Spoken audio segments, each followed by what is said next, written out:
پہلا سوال ہے، اگر کوئی ایسی جگہ پھنس جائے جہاں قبلہ معلوم نہ ہو سکے تو وہ کس طرف رخ کر کے نماز ادا کرے گا؟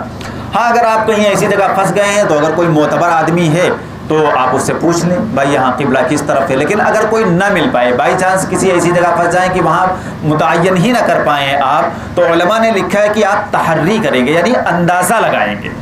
آپ اندازہ لگائیں گے اور جس طرف آپ کا غالب گمان ہو کہ اس طرف قبلہ ہے، آپ اس طرف رک کر کے نماز پڑھ لیں. اگر آپ کا اندازہ وہ بعد میں پتہ چلا آپ کو کہ غلط ہی تھا، تب بھی نماز آپ کی ہو جائے گی، کوئی مسئلہ نہیں. ایسے موقعوں کے لیے، کیونکہ جو قبلہ ہے نا، قبلے کی جو تعین کی گئی ہے معاذ اللہ اس لیے نہیں کی گئی ہے کہ اللہ تبارک و تعالیٰ وہاں محصور ہے، نہ، یہ مسلمانوں کو ایک صف میں جمع کرنے کے لیے، ایک مینٹیننس کے لیے یہ قبلے کی تعین کی گئی. ورنہ اگر کہہ دیا جاتا کہ جس طرف جس کا من کرے رک کر کے نماز پڑھ لے، تو کوئی یوں کھڑا ہوتا، کوئی یوں کھڑا ہوتا، کوئی یوں، پھر کوئی مسئلہ ہی نہیں بن پاتا، کوئی مینجمنٹ ہی صحیح اچھا نہیں بن پاتا. اس لیے قبلے کی تعین. ورنہ اگر ایسا ہی ہوتا تو پھر بیت اللہ کی چھت پہ بھی نماز ہو جاتی ہے، بیت اللہ کے اندر بھی نماز ہو جاتی ہے. تو قبلہ کوئی ایسا مسئلہ نہیں ہے. قرآن میں باقاعدہ اللہ تبارک و تعالیٰ نے کہا وَلِلَّهِ الْمَشْرِقُ وَالْمَغْرِبُ فَأَيْنَمَا تُوَلُّوا فَثَمَّ وَجْهُ اللَّهِ، کہ مشرق اور مغرب اللہ کے ہیں، جس طرف بھی رخ کرو گے اللہ کو پاؤ گے.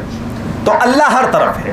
آپ ایسے موقعوں پر قبلہ نہیں معلوم پڑ رہا ہے آپ کو، آپ تحری سے کام لیں، یعنی اندازہ لگائیں، آپ اس طرف رک کر کے نماز پڑھ لیں، آپ کی نماز درست ہے. اگلا سوال ہے، بچوں کا گڈا گڑیا سے کھیلنا کیسا ہے؟ کبھی وہ کمرے میں ہوتی ہیں یا بیڈ پر، تو کیا وہاں نماز پڑھنا درست ہے؟ دیکھیے، گڈا گڑیا سے کھیلنے میں کوئی حرج کی بات نہیں. گڈا گڑیا سے کھیلنا باقاعدہ حدیث سے پتہ چلتا ہے. ابو داؤد کی روایت ہے کہ اماں عائشہ کے پاس ایک گھوڑا تھا، اس گھوڑے کے پر بھی تھے باقاعدہ. تو ایک مرتبہ نبی صلی اللہ علیہ وسلم گھر کے اندر داخل ہوئے تو وہ گھوڑا رکھا ہوا تھا. تو اللہ کے نبی نے دیکھا تو کہا عائشہ یہ کیا چیز ہے؟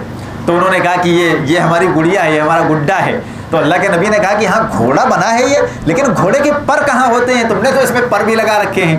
تو وہ کہنے لگیں کہ جو ہے اللہ کے نبی کہ آپ نے نہیں سنا کہ جو سلیمان علیہ السلام کے پاس گھوڑا تھا اس کے پر بھی تھے؟ تو اللہ کے نبی وہ خود بیان کرتی ہیں کہ اللہ کے نبی اتنا ہنسے کہ آپ کا سر جو ہے گود سے لگا، یعنی اللہ کے نبی کو بہت خوشی ہوئی. تو نبی صلی اللہ علیہ وسلم نے ان کو روکا نہیں، ٹوکا نہیں، منع نہیں کیا. تصویر یا اس طرح کی چیزیں اسلام میں تب منع ہوتی ہیں جب ان کی تعظیم کی جائے. بہت سے لوگ ہوتے ہیں نا، مالا چڑھاتے ہیں یا ان کے بڑا اکرام، بڑی عزت کرتے ہیں، تو یہ چیزیں منع کی گئی ہیں کہ تعظیم تصویر کی نہیں ہوگی. لیکن اس کے علاوہ بچوں کا کیا مسئلہ ہے کہ وہ گڈا گڑیا ہے، اس کو اٹھا کے پھینک بھی رہے ہیں، کھیل بھی رہے ہیں، اس کو لٹا ہر طرح سے معاملات کر رہے ہیں. تو اگر اس طرح کے گھر میں چیزیں ہیں، گڈا گڑیا کھیل رہی ہیں، تو اس میں کوئی حرج کی بات نہیں ہے. باقی اگر آپ کو لگ رہا ہے کہ صحیح نہیں لگ رہا ہے، آپ کو کچھ اس میں دقت ہو رہی ہے، تو آپ نہ کریں، ایسا کوئی حرج کی بات نہیں ہے. لیکن ہم نے بتایا کہ شرعی اعتبار سے کوئی گرفت کی بات نہیں ہے. بچوں کا کھیلنا بھی جائز ہے، اور اگر وہ کمرے میں پڑے ہیں ادھر ادھر تو نماز بھی وہاں پڑھ سکتے ہیں، کوئی حرج کی بات نہیں. اچھا، اگلا سوال دیکھیے، کیا مسلمان عورتوں کا ساڑی پہننا جائز ہے، اور کیا ساڑی میں ان کی نماز درست ہوگی؟ دیکھیے، اسلام نے، ہم نے اس سے پہلے بھی بتا چکے ہیں ہم کہ اسلام نے کسی لباس کی تعین نہیں کی ہے، لباس کی کیفیت بیان کر دی ہے کہ لباس اس طرح سے ہونا چاہیے. نہ تو اتنا پتلا کہ بدن جھلکے، نہ اتنا ٹائٹ کہ آپ کا بدن جھلکنے لگے، نہ اتنا شارٹ کہ آپ کا جو ہے بدن جھلکنے لگے، دکھنے لگے، نہ تو ننگاپن. تو یہ 4 کیفیات ہیں. اس کے علاوہ اگر آپ ساڑی پہنتی ہیں، جیسے بہت سے ہمارے مسلم علاقے ہیں جہاں پر رواج ہے مسلمان ساڑی پہنتے، رواج ہے، تو اگر اس میں پردے کا اور ان تمام شرائط کا لحاظ ہو رہا ہے تو آپ ساڑی بھی پہن سکتی ہیں اور آپ نماز بھی اس میں ادا کر سکتی ہیں، وہ کوئی گناہ نہیں ہے. تو لباس کی کوئی تعین نہیں ہے، لباس کی کیفیت بیان کی گئی ہے. ان کیفیات پر آپ کی ساڑی پوری اتر رہی ہے، کوئی مسئلہ نہیں. جیسے ہم اپنے کالج میں تھے تو ہم نے دیکھا تھا، ایک بچی تھی ہماری بہن، ایک وہ ساڑی پہن کے ایک فنکشن میں آئی تھی، لیکن الحمدللہ اس کا کچھ نہیں دکھ رہا تھا، اور وہ اوپر سے حجاب بھی باندھے ہوئے تھی، یعنی ساڑی کا پلو نہیں لیا تھا اس نے، وہ حجاب باندھے تھی. کوئی مسئلہ، اس طرح کی ساڑی ہے تو کوئی دقت نہیں، نماز بھی ہو جائے گی. اگلا سوال ہے، چور بازار سے سامان خریدنا جائز ہے یا نہیں؟ اگر آپ کو پتا ہے کہ چور بازار میں یہ والا سامان چوری کا ہے تو اس کا خریدنا جائز نہیں ہے.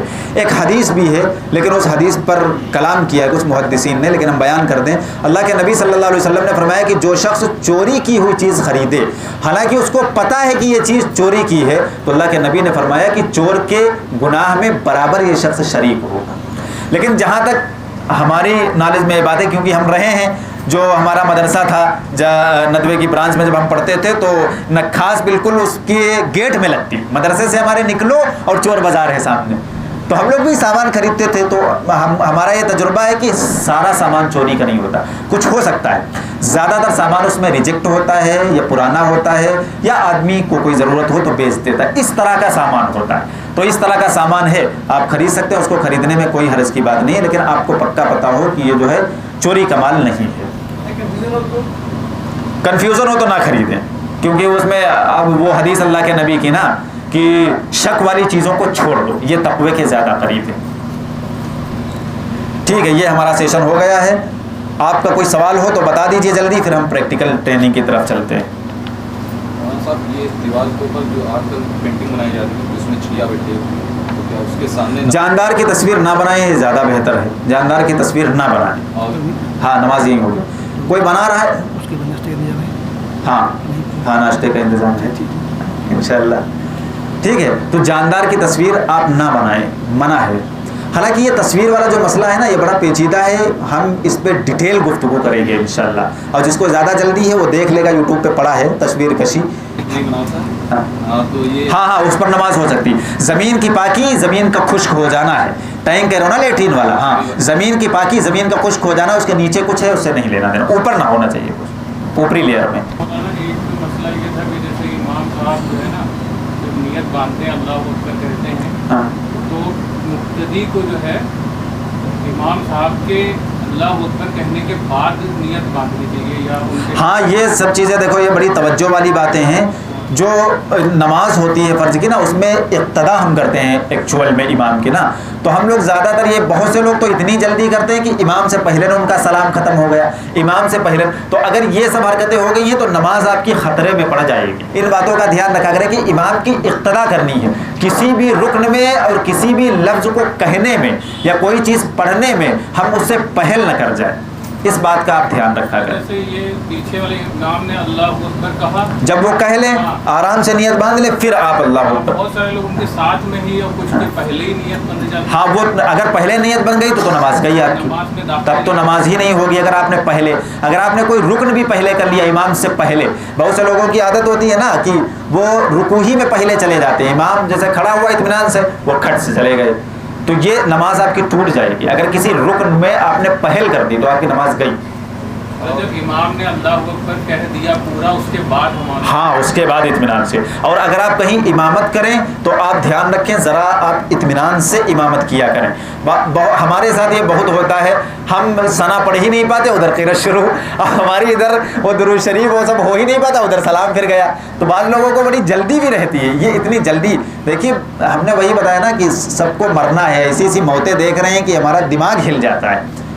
پتہ نہیں کون سی نماز آخری ہو، کون سی یہ مجلس آخری ہو، کون سا نبی کا ذکر. اس لیے ذرا سوچ سمجھ کے زندگی گزاریے. اللہ تعالیٰ یہی سب چیزیں ہمارے کام آنی ہیں. یہی نماز ایک لے دے کے ہمارے پاس اسے کچھ نہیں ہم عمل کر پاتے، تو ذرا اس کو ڈھنگ سے سلیقے سے پڑھا کریں اطمینان سے. قرآن میں آیا فَإِذَا فَرَغْتَ فَانْصَبْ، جب تم فارغ ہو تب اللہ کے ذکر کی طرف پلٹو.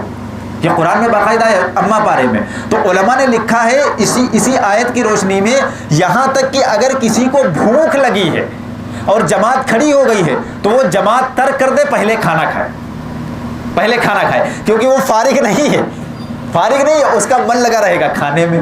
تو جماعت ترک کرنا یہ سنت کا ترک کرنا ہے، اور نماز آپ کی چلی جائے گی، یہ زیادہ خطرناک. اس لیے نماز بہت اطمینان کے ساتھ پڑھا کریں، بہت آرام سے. ہاف استین میں نماز ہو جائے گی. نہیں نماز ہو جائے گی ہاف استین پر، کیونکہ مرد کی جو سطر ہے ہم نے پچھلی بار بھی بتایا تھا ناف سے لے کر کے گھٹنے تک. ہم نے کہا کہ آپ نماز پڑھی سے کوئی مسئلہ نہیں ہے، تو انہوں نے کہا ہاف استین میں نماز نہیں پڑھیں گے، ہم چھوڑ دیں گے نماز. نہیں نماز ہو جائے گی، ہاف استین پہ نماز ہو جاتی ہے. تو ان کے نہ کرنے کا بہانہ ہوگا نا. اگر مسئلے سے کسی کو تعلق ہو تو مسئلہ جان کے وہ کرنے لگتا ہے، اگر مسئلے سے نہیں، اس کو پرسنل کوئی دقت ہے تو اس میں کیا ثواب میں کچھ کمی زیادہ ہو جاتی ہے کیا؟ بہتر یہ ہے جو قرآن میں حکم آیا کہ آپ نماز پڑھتے وقت زینت اختیار کریں، یعنی ایسا لباس فقہا نے لکھا ہے آپ پہنیں جس لباس کو پہن کر آپ مجمع میں جا سکیں. ہم کو یاد پڑتا ہے جب ہم لوگ ندوے میں تھے تو فجر کی نماز میں جو بچے تہمت پہن کر کے آ جاتے تھے مسجد میں تو اس کو بہت ڈانٹتے تھے مولانا، بہت ڈانٹتے تھے. قرآن شریف ہے کیا؟ زینت. ہاں یا ایھا الذین آمنوا خذوا زینتکم عند کل مسجد، سورہ اعراف کی آیت ہے. تو آپ زینت اختیار کریں، یعنی نماز میں بہت اچھے جن کپڑوں کو جس حیت میں آپ مجمع میں جا سکیں اس حیت میں. لنگی پہننا ویسے سنت ہے لیکن یہ سنت یہاں نہیں چل پائے گی کیونکہ اپنے وہاں رواج نہیں ہے. بہار میں رواج ہے وہ پہنے، اپنے وہاں رواج پیجامے کا زیادہ ہے. نبی صلی اللہ علیہ وسلم نے پیجامہ پسند بھی فرمایا ہے. تو پیجامہ اور اچھے کپڑوں میں نماز پڑھنے کی آپ کوشش کریں، یہ بہتر طریقہ ہے. ویسے بھی مسجد میں آپ اس طرح کے کپڑے پہن کے چلے جاتے ہیں اور تکلیف ہونے لگتی ہے سامنے والے کو. آپ لنگی پہنے یا اس طرح کی وہی پہن کے آدمی سوتا ہے. فجر میں عام طور پہ لوور پہن کے آدمی، اگر صاف ستھرا بہترین سب ٹھیک ہے تو کوئی حرج کی بات نہیں. یاد کرے 2-3 دن تک وہ مہلت لے لے، یاد کرے، لیکن اس کے علاوہ کوئی بھی دعا پڑھ سکتا ہے فی الحال. مس انڈرسٹینڈنگ سے اگر ہم کسی امام سے پہلے کچھ رکوع کر دیتے ہیں، یعنی کبھی کبھی آواز نہیں آتی ہے رکوع میں چلے وہ معاف ہو جائے گا. مس انڈرسٹینڈنگ ہو گئی تو معاف ہو جائے گا. جان بوجھ کے کرو گے تو غلط. سجدہ سہو کرنے کی ضرورت نہیں. نہیں، امام کے ساتھ کوئی سجدہ سہو نہیں. جیسے کبھی کبھی رکعت چھوٹ جاتی ہے، امام صاحب مطلب ٹائم ہو گیا ہے اور رکعت ہماری 1 یا 2 چھوٹ گئی، اس کے بعد جیسے امام کے سلام پھیرنے کے بعد مطلب دونوں سلام پھیرنے کے بعد مطلب کھڑے ہونا چاہیے یا ایک سلام پھیرنے کے بعد؟ دونوں سلام پھیرنے کے بعد. جب امام مکمل طور پر نماز سے نکل جائے گا تبھی آپ فری ہوں گے اس سے، ورنہ آپ نے اقتدا کی نیت کر رکھی ہے نا، تو جب تک امام نماز میں تب تک آپ اس کے پیچھے. جب وہ اقتدا سے نکل گئے آپ تب آپ پھر اپنی نماز پڑھیں.